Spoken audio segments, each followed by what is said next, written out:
कहानी है रामपुर गांव की, जहां के मर्द महिलाओं को हमेशा नीचा दिखाने की कोशिश में रहते। अरे अभी तक खाना नहीं आया, क्या मुझे एक और शादी करने की जरूरत है? नहीं जी नहीं, ऐसा मत करना, वरना मैं कहाँ जाऊंगी। खाना लेकर मैं अभी आई जी। गांव की पंचायत में भी फैसले हमेशा औरतों के खिलाफ ही रहते। मैं जो फैसला सुनाता हूँ वो भगवान की आज्ञा होती है। इस लड़के ने अपने मन से शादी करके अच्छा नहीं किया। लड़के को घर भेज दो और इसकी शादी इसकी जाति की किसी लड़के से करवा दो, लेकिन ये लड़की, इसे तो गांव के बाहर निकाल दो। नहीं नहीं जमींदार साहब, ये क्या बोल रहे हैं?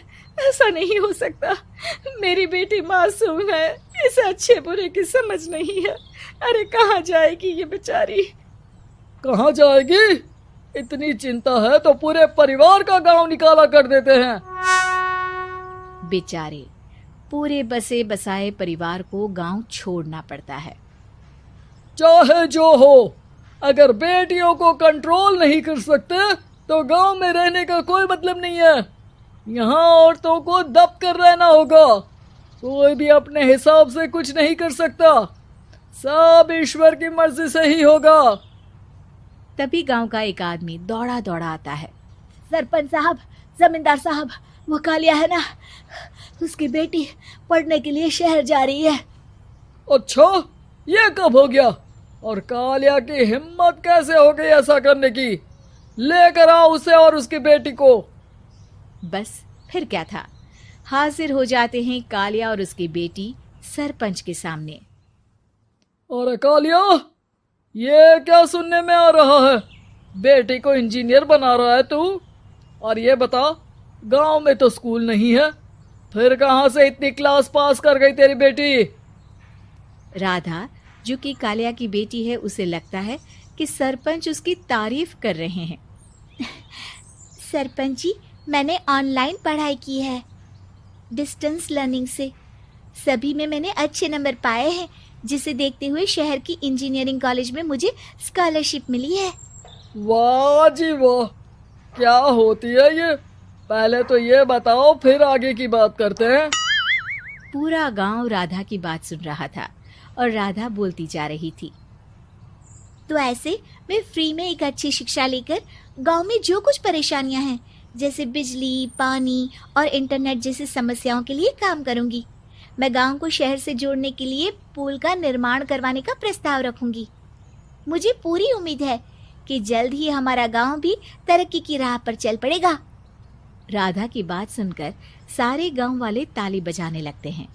सरपंच को समझ नहीं आता कि वो क्या करे। चुप रह नादान लड़की, गांव के खिलाफ जाने के लिए तुझे गांव से बेदखल कर दिया जाएगा, वो भी पूरे परिवार के साथ। और हाँ, अगर ठीक से गांव में रहना चाहती है तो ये पढ़ाई लिखाई छोड़ दे। हम तेरे लिए गांव का कोई होनहार लड़का देखेंगे। तभी गांव का एक आदमी बोल पड़ता है। अरे नहीं नहीं सरपंच जी, राधा बिटिया जो बता रही है, अगर वैसा हो जाए तो हम लोगों को पैसा कमाने के लिए बाहर नहीं जाना पड़ेगा। हाँ जी, और ना ही कोसों दूर पानी के लिए भटकना पड़ेगा।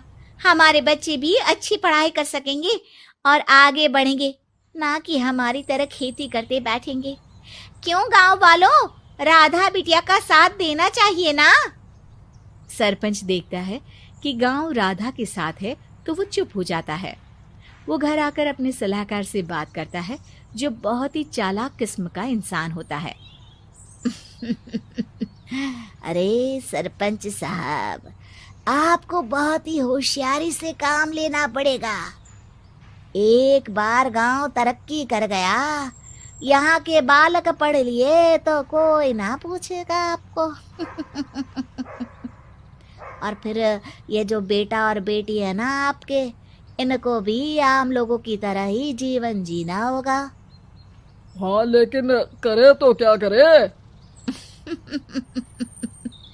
वो ना अब मुझ पर छोड़ दीजिए, बस मैं जैसा बोलूं करते जाइए।